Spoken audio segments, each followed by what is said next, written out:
ಈ ಒಂದು ಅರ್ಥಪೂರ್ಣವಾದಂತಹ ಕಾರ್ಯಕ್ರಮದಲ್ಲಿ ವೇದಿಕೆಯ ಮೇಲೆ ಉಪಸ್ಥಿತರಿರುವಂತಹ ಶಾಲಾ ಆಡಳಿತ ಮಂಡಳಿಯ ಅಧ್ಯಕ್ಷರಿಗೆ ಹಾಗೆ ಸದಸ್ಯರಿಗೆ, ಈ ಒಂದು ವಿದ್ಯಾಸಂಸ್ಥೆಯ ಎರಡೂ ವಿದ್ಯಾಸಂಸ್ಥೆಗಳ ಮುಖ್ಯೋಪಾಧ್ಯಾಯಿನಿಯವರು ವೇದಿಕೆಯಲ್ಲಿದ್ದಾರೆ ಅವರಿಗೆ, ಹಾಗೆ ನಮ್ಮ ಮಿತ್ರರಾದಂತಹ ಶ್ರೀಯುತ ಯಾಸಿನ್ ಮಲ್ಪೆಯವರಿಗೆ, ಹೀಗೆ ಜೊತೆಗೆ ಈ ಕಾರ್ಯಕ್ರಮದಲ್ಲಿ ಉಪಸ್ಥಿತರಿರುವಂತಹ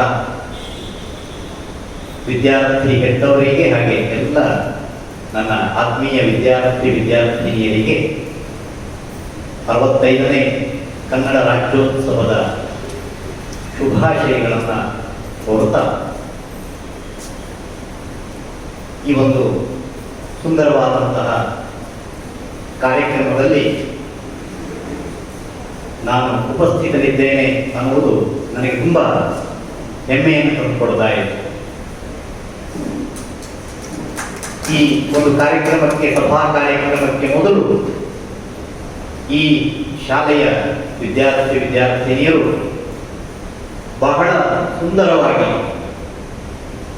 ಈಗ ಇಂಥ ಒಂದು ಸಂದಿಗ್ಧ ಪರಿಸ್ಥಿತಿಯಲ್ಲಿಯೂ ಕೂಡ ಮನೆಯಲ್ಲೇ ಇಟ್ಟುಕೊಂಡು ಒಳ್ಳೊಳ್ಳೆಯ ಕನ್ನಡ ಗೀತೆಗಳನ್ನು ಕಲಿತು ಈ ವೇದಿಕೆಯ ಮೇಲೆ ಅದನ್ನು ನಮ್ಮ ಮುಂದೆ ತುಂಬ ಚೆನ್ನಾಗಿ ಅಚ್ಚುಕಟ್ಟಾಗಿ ಪ್ರಸ್ತುತಪಡಿಸಿದ್ದಾರೆ. ಅವರಿಗೆ ನಾನು ವಿಶೇಷವಾದಂತಹ ಅಭಿನಂದನೆಗಳನ್ನು ಸಲ್ಲಿಸ್ತಾ ಇದ್ದೇನೆ.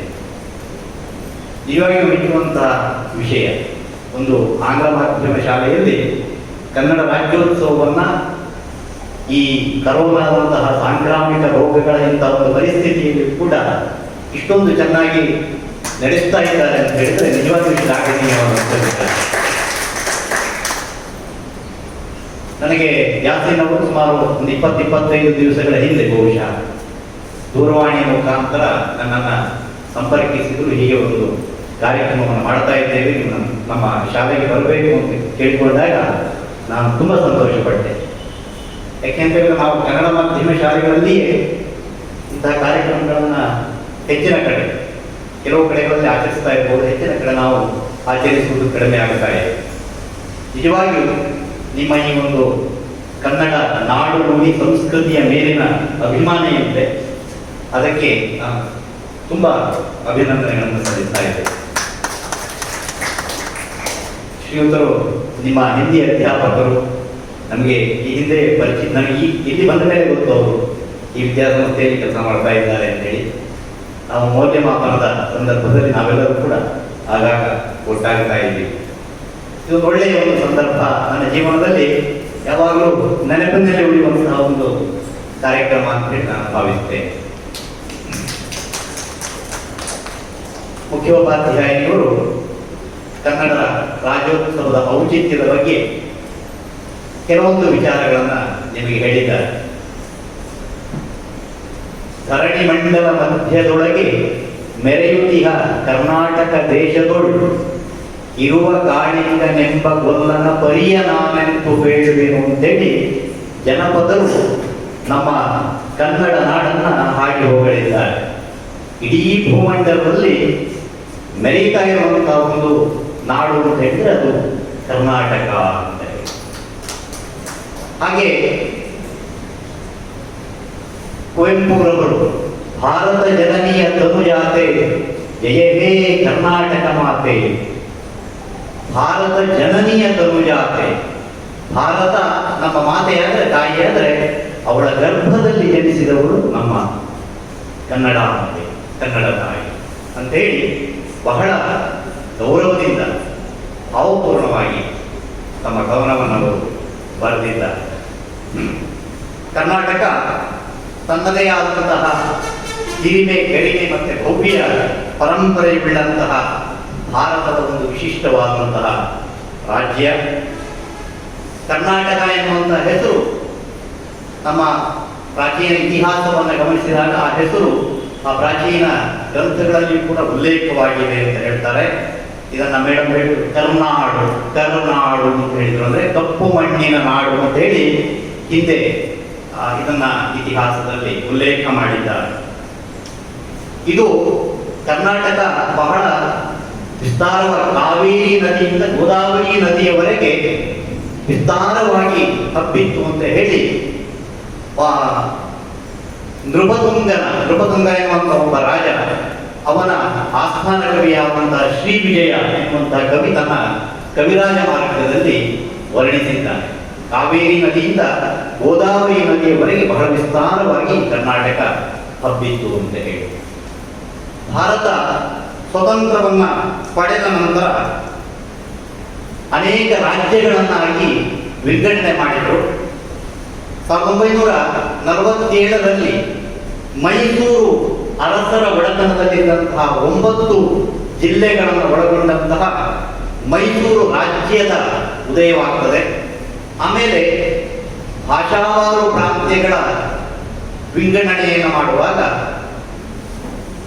ನಮ್ಮ ಮಡ್ರಾಸ್, ಹೈದರಾಬಾದ್, ಮುಂಬೈ, ಕೊಡಗು ಇಲ್ಲೆಲ್ಲ ಹರಿದು ಹಂಚಿ ಹೋಗಿದ್ದಂತಹ ಕನ್ನಡ ಭಾಷೆಯನ್ನ ಮಾತನಾಡುವಂತಹ ಜನರ ಎಲ್ಲ ಪ್ರದೇಶವನ್ನ ಒಟ್ಟು ಸೇರಿಸಿ ಆ ವಿಶಾಲ ಮೈಸೂರು ರಾಜ್ಯದ ಉದಯವಾಗ್ತದೆ 1956 ನವೆಂಬರ್ 1ನೇ ತಾರೀಕು. ಅಂದಿನಿಂದ ನಾವು ಕರ್ನಾಟಕ ರಾಜ್ಯೋತ್ಸವವನ್ನ ಆಚರಿಸಿಕೊಂಡು ಬರ್ತಾ ಇದ್ದೇವೆ. ಆಮೇಲೆ ಕನ್ನಡಿಗರ ಒಂದು ಒತ್ತಾಸೆಯಂತೆ, ಅಭಿಲಾಷೆಯಂತೆ 1973 ನವೆಂಬರ್ 1ರಂದು ನಮ್ಮ ರಾಜ್ಯಕ್ಕೆ ಮೊದಲು ಮೈಸೂರು ಅಂತ ಹೇಳಿ ಹೆಸರಿತ್ತು. 1973 ನವೆಂಬರ್ 1ರಂದು ನಮ್ಮ ರಾಜ್ಯಕ್ಕೆ ಕರ್ನಾಟಕ ಅಂತ ಹೇಳಿ ನಾಮಕರಣ ಮಾಡಿದ್ರು. ಅದರಿಂದ ಇಂದಿನವರೆಗೆ ಪ್ರತಿ ವರ್ಷ ನವೆಂಬರ್ 1ನೇ ತಾರೀಕು ನಾವು ಕರ್ನಾಟಕ ರಾಜ್ಯೋತ್ಸವವನ್ನ ರಾಜ್ಯಾದ್ಯಂತ, ನಾಡಿನಾದ್ಯಂತ ನಾವು ಅರ್ಥಪೂರ್ಣವಾಗಿ ಆಚರಿಸಿಕೊಂಡು ಬರ್ತಾ ಇದ್ದೇವೆ. ನಿಮಗೆ ಗೊತ್ತಿದೆ, ಅನೇಕ ರಾಜಮನೆತನಗಳು, ಕದಂಬರು, ಗಂಗರು, ರಾಷ್ಟ್ರಕೂಟರು, ವಿಜಯನಗರದ ಅರಸರು, ಬಹುಮನಿ ಸುಲ್ತಾನರು, ಬಹಳಷ್ಟು ರಾಜಮನೆತನಗಳು ನಮ್ಮ ಕನ್ನಡ ನಾಡನ್ನ ಆಳಿಕೊಂಡು ಬಂದಿದ್ದಾವೆ, ಆಳಿದ್ದಾವೆ. ಅವರ ಒಂದು ಕನ್ನಡ ಬಗೆಗಿನ ಒಂದು ಪ್ರೀತಿ ಅಥವಾ ಅವರ ಒಂದು ಪ್ರಭಾವ, ಕನ್ನಡ ನಾಡು ನುಡಿಗಾಗಿ ಅವರು ಸಲ್ಲಿಸಿದಂತಹ ಒಂದು ಕೊಡುಗೆ ಏನಿದೆ, ಅದರ ಒಂದು ಪ್ರಭಾವವನ್ನು ಇವತ್ತು ಕೂಡ ನಾವು ನಮ್ಮ ನಾಡಿನಲ್ಲಿ ಕಾಣ್ತಾ ಇದ್ದೇವೆ. ಕನ್ನಡ ನಾಡು ನುಡಿಯ ಉನ್ನತಿಗಾಗಿ ಬಹಳಷ್ಟು ಜನರು ಶ್ರಮಿಸಿದ್ದಾರೆ. ಮುಖ್ಯೋಪಾಧ್ಯಾಯರು ಹೇಳಿದರು, ಕರ್ನಾಟಕ ವಿದ್ಯಾವರ್ಧಕ ಸಂಘ ಅಂತ ಹೇಳಿ ಸ್ಥಾಪಿಸಿ ಆಲೂರು ವೆಂಕಟರಾಯರು ಧಾರವಾಡದಲ್ಲಿ ಕರ್ನಾಟಕ ವಿದ್ಯಾವರ್ಧಕ ಸಂಘ ಅಂತ ಹೇಳಿ ಸ್ಥಾಪಿಸಿ ತನ್ಮೂಲಕ ಕನ್ನಡದ ಒಂದು ನಾಡು ನುಡಿಯ ಸಂಸ್ಕೃತಿಯ ಒಂದು ಉನ್ನತಿಗಾಗಿ ಬಹಳಷ್ಟು ಶ್ರಮಿಸಿದಂತಹ ವ್ಯಕ್ತಿಗಳು ಬಹಳಷ್ಟು ಜನ ಇದ್ದಾರೆ. ಅವರನ್ನೆಲ್ಲ ಇವತ್ತು ಸ್ಮರಿಸುವುದರ ಮೂಲಕ ಅವರಿಗೆ ನುಡಿ ನಮನಗಳನ್ನು ಸಲ್ಲಿಸುವಂತಹ ಒಂದು ಸದವಕಾಶ ಇವತ್ತು ನಮ್ಮ ಪಾಲಿಗೆ ಒದಗಿ ಬಂದಿದೆ. ನಮ್ಮ ಈ ಕರ್ನಾಟಕದ ಭೂರಚನೆ ಮತ್ತೆ ಇಲ್ಲಿಯ ಮೇಲ್ಮೈ ಲಕ್ಷಣಗಳನ್ನ ಆಧರಿಸಿಕೊಂಡು ಕರ್ನಾಟಕವನ್ನು 3 ಭಾಗಗಳಾಗಿ ವಿಂಗಡಿಸಿದ್ದಾರೆ ಎಂದು ಗೊತ್ತಿದೆ. ಕರಾವಳಿ ಮೈದಾನ, ನಾವೇನಿ ಸೇವೆ ಈಗ ದಕ್ಷಿಣ ಕನ್ನಡ, ಉತ್ತರ ಕನ್ನಡ, ಮಂಗಳೂರು, ಇದೆಲ್ಲ ಕರಾವಳಿ ಮೈದಾನ ಪ್ರದೇಶದಲ್ಲಿ ಬರ್ತದೆ.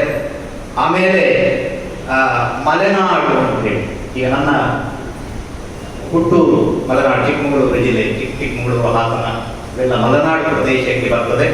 ಆಮೇಲೆ ಬಯಲು ಸೀಮೆ ಅಥವಾ ಮೈದಾನ ಪ್ರದೇಶ, ಅಲ್ಲಿಯೂ ಕೂಡ ಉತ್ತರ ಮೈದಾನ, ದಕ್ಷಿಣ ಮೈದಾನ, ಬಿಜಾಪುರ, ರಾಯಚೂರು ಇದೆಲ್ಲ ಮೈದಾನ ಪ್ರದೇಶದಲ್ಲಿ ಬರ್ತದೆ.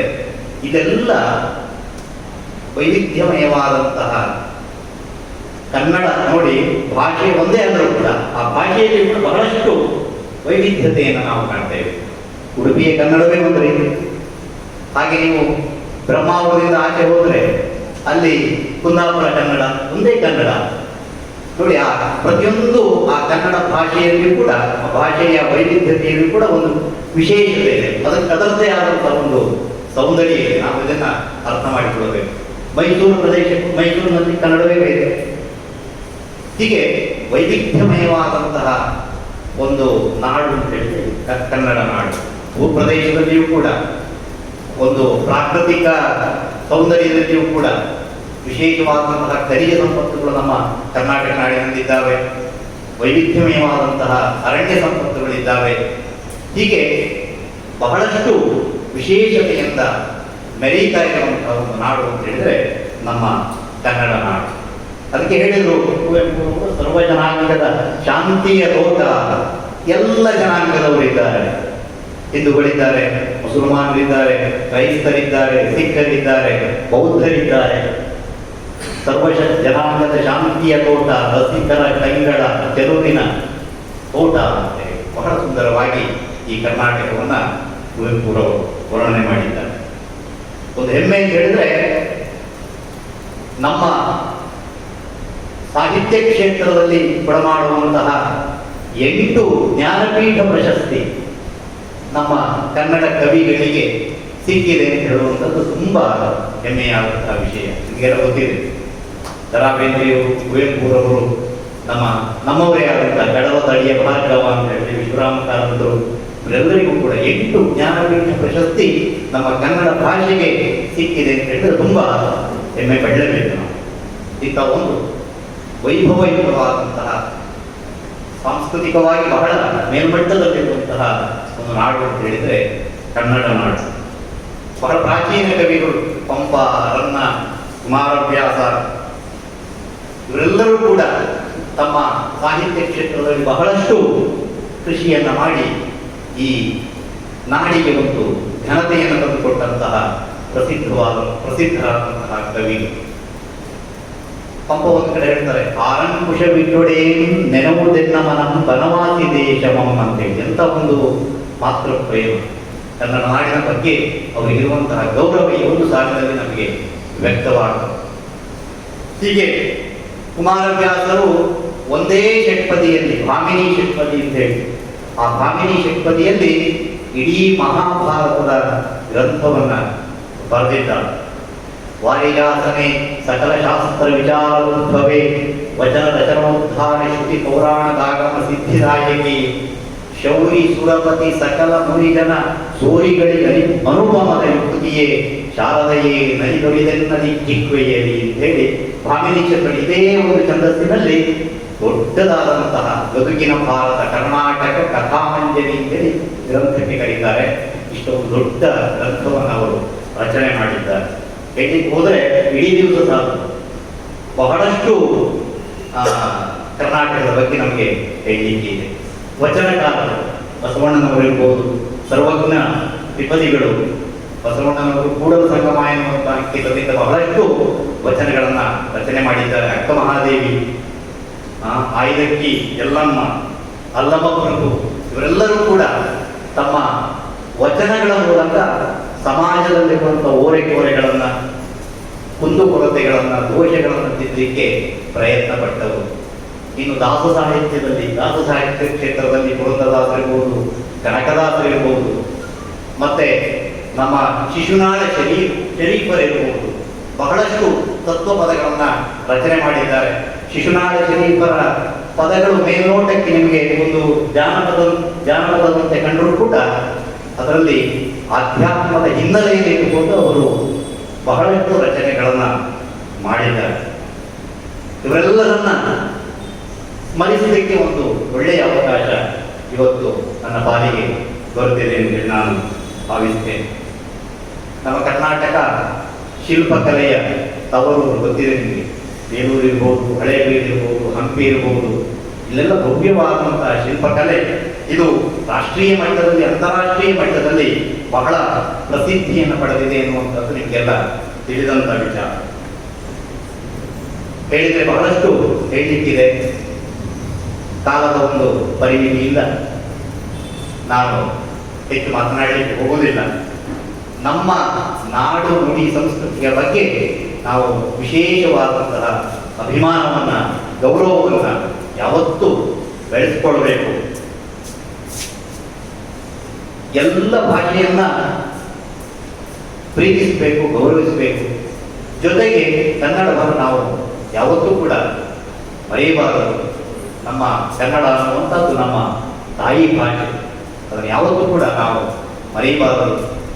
ಅದರ ಬಗ್ಗೆ ವಿಶೇಷವಾದಂತಹ ಕಾಳಜಿಯನ್ನು ವಹಿಸಬೇಕು. ಎಲ್ಲ ರೀತಿಯ ಭೇದ ಭಾವವನ್ನು ತೊರೆದು ಕನ್ನಡದ ಏಳಿಗೆಗೋಸ್ಕರ, ಇದರ ಅಭಿವೃದ್ಧಿಗೋಸ್ಕರ ನಾವೆಲ್ಲರೂ ಕೂಡ ಶ್ರಮಿಸಬೇಕು ಅಂತ ಹೇಳ್ತಾ ನಾನು 2 ಮಾತುಗಳನ್ನು ಮುಕ್ತಾಯಗೊಳಿಸ್ತಾ ಇದ್ದೇನೆ. ಈ ಸಂದರ್ಭದಲ್ಲಿ ನಾನು 3 ಸಮಯ ಇದ್ದರೆ ಕನ್ನಡ ಗೀತೆಗಳನ್ನು ನಿಮ್ಮ ಮುಂದೆ ಹಾಡಲಿಕ್ಕೆ ಬಯಸುತ್ತೇನೆ.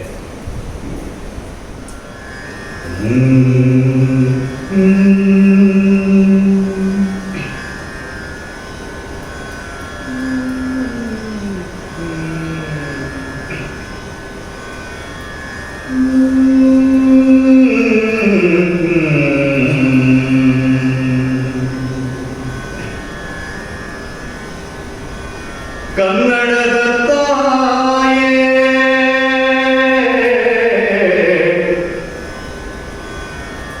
ಸಾವಿರದ ಶರಣವ್ವ, ಕನ್ನಡದ ತಾಯೇ ಸಾವಿರದ ಶರಣವ್ವ, ಕನ್ನಡದ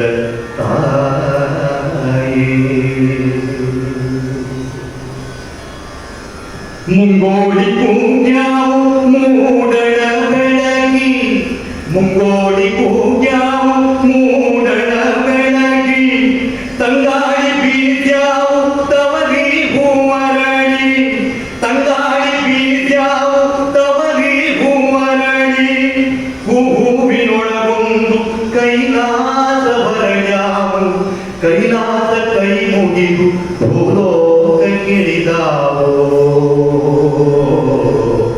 ಸಾವಿರದ ಶರಣವ್ವ ಕನ್ನಡದ ತಾಯೇ, ಸಾವಿರದ ಶರಣವ್ವ ಕನ್ನಡದ ತಾಯೇ, ಸಾವಿರದ ಶರಣವ್ವ ಕನ್ನಡದ ತಾಯೇ, ಸಾವಿರದ ಶರಣವ್ವ ಕನ್ನಡದ ತಾಯೇ.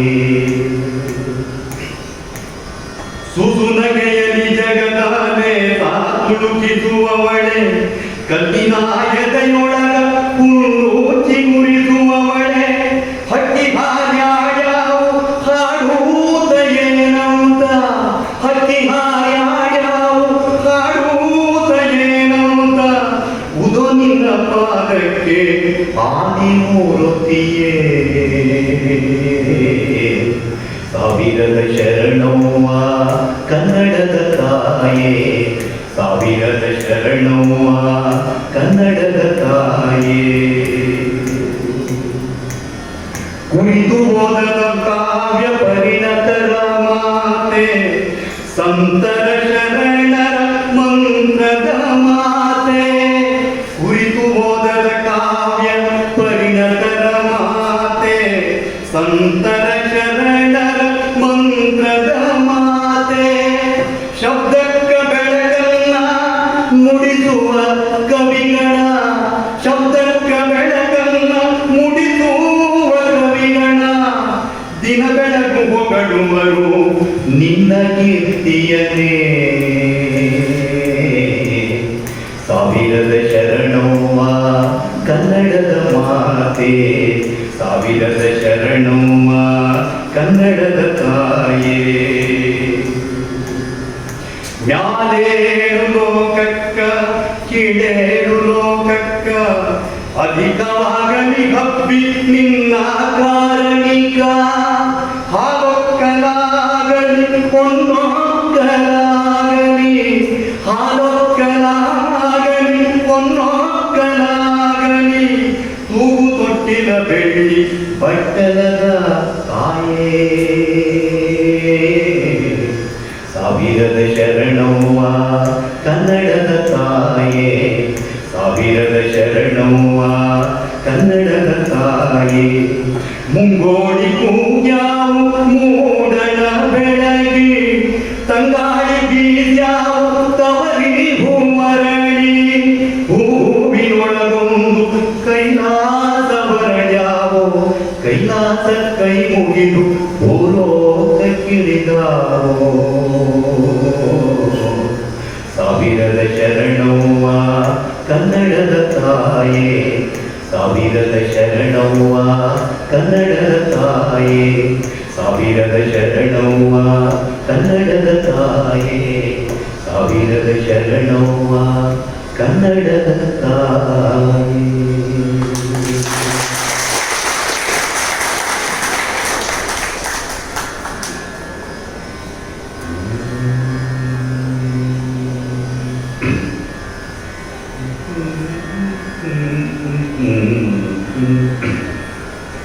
ಈಗ ಹಾಡಿದಂತಹ ಗೀತೆ ಚಂದ್ರಶೇಖರ ಕಂಬಾರ ಅವರ ರಚನೆ, ಕುವೆಂಪುರವರ ಒಂದು ರಚನೆಯನ್ನು ಹಾಡ್ತಾ ಇದ್ದೇನೆ.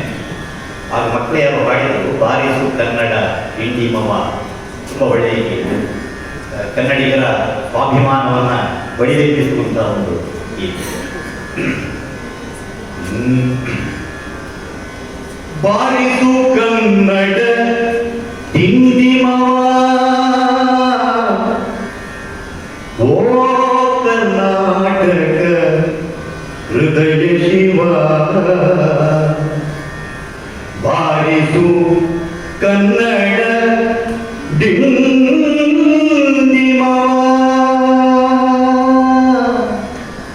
ಬಾರಿಸು ಕನ್ನಡ ಡಿಂಡಿಮವ, ಓ ಕರ್ನಾಟಕ ಹೃದಯ ಶಿವ, ಬಾರಿಸು ಕನ್ನಡ ಡಿಂಡಿಮವ, ಬಾರಿಸು ಕನ್ನಡ ಡಿಂಡಿಮವ, ಓ ಕರ್ನಾಟಕ ಹೃದಯ ಶಿವ, ಬಾರಿಸು ಕನ್ನಡ ಡಿಂಡಿಮವ.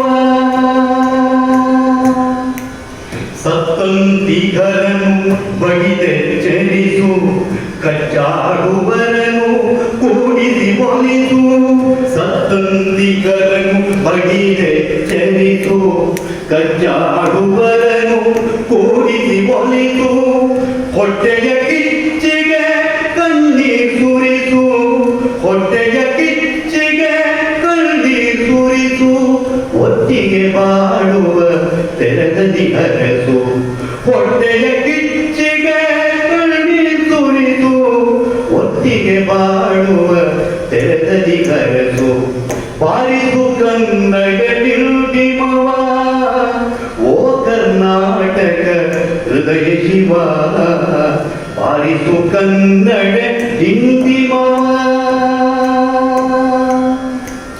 ಕ್ಷಯಿಸ ಶಿವೇತರ ಕೃತಿಯಲ್ಲಿ ಮೂಡಲಿ ಮಂಗಳ ಮದಿ ಮದಿಯಲ್ಲಿ, ಕ್ಷಯಿಸ ಶಿವೇತರ ಕೃತಿಯಲ್ಲಿ ಮೂಡಲಿ ಮಂಗಳ ಮದಿ ಮದಿಯಲ್ಲಿ, ಕವಿ ಋಷಿ ಸಂತರ ಆದರ್ಶದಲ್ಲಿ, ಕವಿ ಋಷಿ ಸಂತರ ಆದರ್ಶದಲ್ಲಿ, ಸರ್ವೋದಯವಾಗಲಿ ಸರ್ವರದಿ, ಸರ್ವೋದಯವಾಗಲಿ ಸರ್ವರದಿ,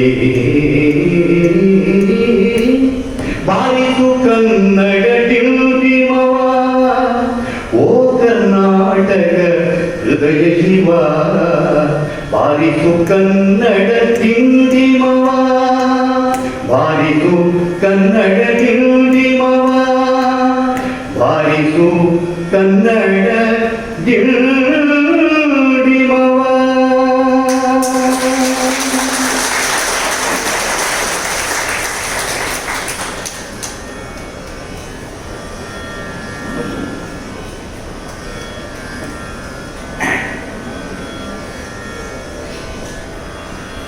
ಕೆ.ಎಸ್. ನಿಸಾರ್ ಅಹಮದರ ಪ್ರಸಿದ್ಧವಾದಂತಹ ರಚನೆ. ನನಗೆ ಒಂದು ಸುಯೋಗ ಅಂತ ಹೇಳಿದ್ರೆ, ಆ ಕವಿಯ ಎದುರುಗಡೆ 4 ಬಾರಿ ಹಾಡುವಂಥ ಒಂದು ಅವಕಾಶ ಸಿಕ್ಕಿತ್ತು. ತುಂಬ ಮರೆಯಲಾಗದಂಥ ಒಂದು ಕವಿಗೆ. ಕವಿ ಕೆ.ಎಸ್. ನಿಸಾರ್ ಅಹಮದರು ಭೂಗರ್ಭ ಶಾಸ್ತ್ರಜ್ಞರು, ಆದರೆ ಕನ್ನಡದ ಒಬ್ಬ ಶ್ರೇಷ್ಠ ಕವಿ. ಅವರ ನಿತ್ಯೋತ್ಸವ ಎನ್ನುವಂಥ ಒಂದು ಗೀತೆ ಇಡೀ ಜಗತ್ತಿನಲ್ಲಿ ಪ್ರಸಿದ್ಧವಾಗಿದೆ ಅಂತ ಹೇಳ್ಬೋದು. ಅವರ ಮೈಸೂರು ಅನಂತ ಸ್ವಾಮಿಯ ಸಂಗೀತ ನಿರ್ದೇಶನದಲ್ಲಿ ಮೊದಲ ಕ್ಯಾಸೆಟ್, ಅವಾಗ ಕ್ಯಾಸೆಟ್ಟಿನ ಯುಗ, ಕ್ಯಾಸೆಟ್ ಬಂತು ನಿತ್ಯೋತ್ಸವ ಎನ್ನುವಂಥ ಹೆಸರಿನಲ್ಲಿ. ಆ ಒಂದು ಗೀತೆಯನ್ನು ನಮ್ಮ ಕನ್ನಡವನ್ನು ಕನ್ನಡ ಮಾತೆಯನ್ನು ಕೊಂಡಾಡುವಂಥ ಒಂದು ಗೀತೆ ಜೋಗದ ಸಿರಿ ಬೆಳಕಿನಲ್ಲಿ ಗೀತೆಯನ್ನು ಹಾಗೆ ನನ್ನ ಕಾರ್ಯಕ್ರಮವನ್ನು ಮುಗಿಸ್ತಾ ಇದ್ದೆ.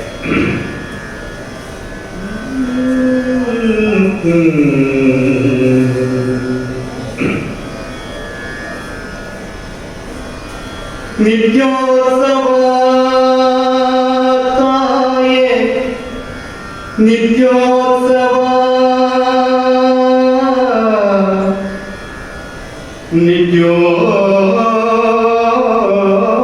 ನಿತ್ಯೋತ್ಸವ ನಿನಗೆ ನಿತ್ಯೋತ್ಸವ.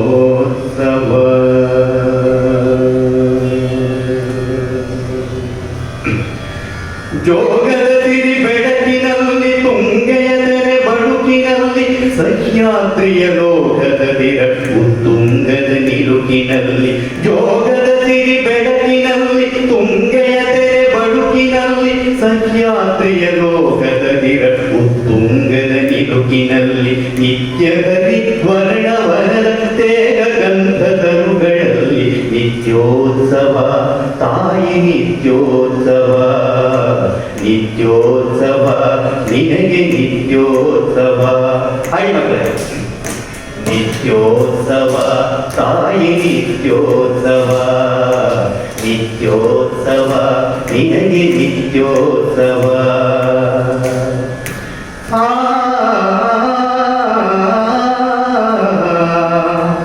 ಓ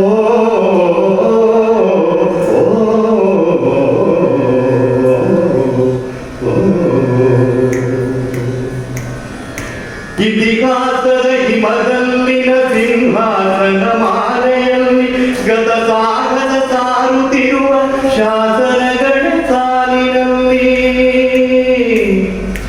ಇತಿಹಾಸದ ಹಿಮದಲ್ಲಿನ ಸಿಂಹಾಸನ ಮಾಲೆಯಲ್ಲಿ ಗತ ಸಾಗದ ಸಾರುತ್ತಿರುವ ಶಾಸನಗಳ ಸಾಲಿನಲ್ಲಿ.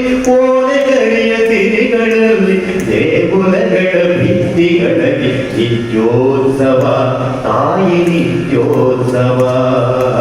ನಿತ್ಯೋತ್ಸವ ನಿನಗೆ ನಿತ್ಯೋತ್ಸವ.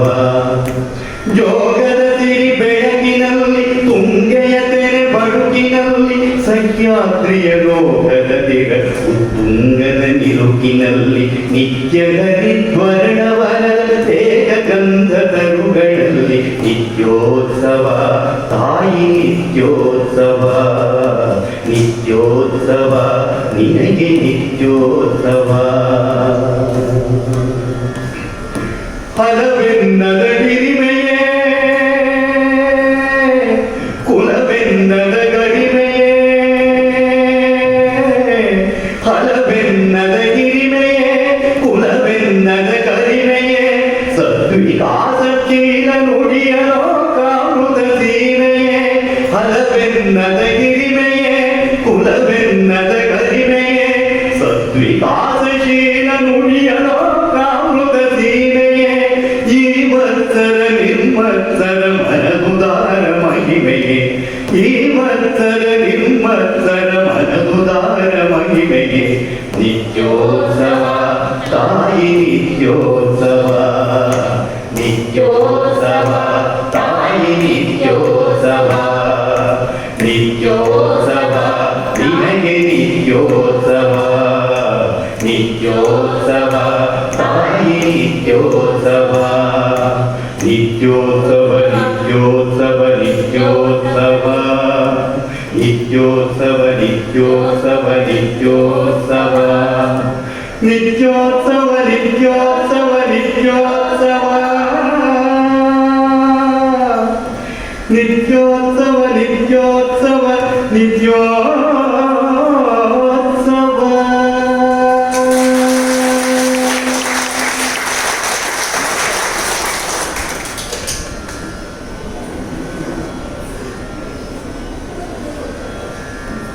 ಈ ಒಂದು ಸದವಕಾಶವನ್ನು ನನಗೆ ಒದಗಿಸಿಕೊಟ್ಟಂತಹ ಶಾಲಾ ಆಡಳಿತ ಮಂಡಳಿಯವರಿಗೆ ವಿಶೇಷವಾಗಿ ಶ್ರೀಯುತ ಯಾಸೀನ್ ಅವರಿಗೆ ಹಾಗೆ ಇಲ್ಲಿನ ಮುಖ್ಯೋಪಾಧ್ಯಾಯರು ಹಾಗೆ ಎಲ್ಲ ಶಿಕ್ಷಕ ವೃಂದದವರಿಗೆ ಸಿಬ್ಬಂದಿ ವರ್ಗದವರಿಗೆ ಅನಂತಾನಂತ ಧನ್ಯವಾದಗಳನ್ನು ಸಮರ್ಪಿಸುತ್ತಾ ನಾನು ವಿರಮಿಸ್ತಾ ಇದ್ದೇನೆ. ಸಿರಿಗನ್ನಡಂ ಗೆಲ್ಗೆ ಸಿರಿಗನ್ನಡಂ ಬಾಳು.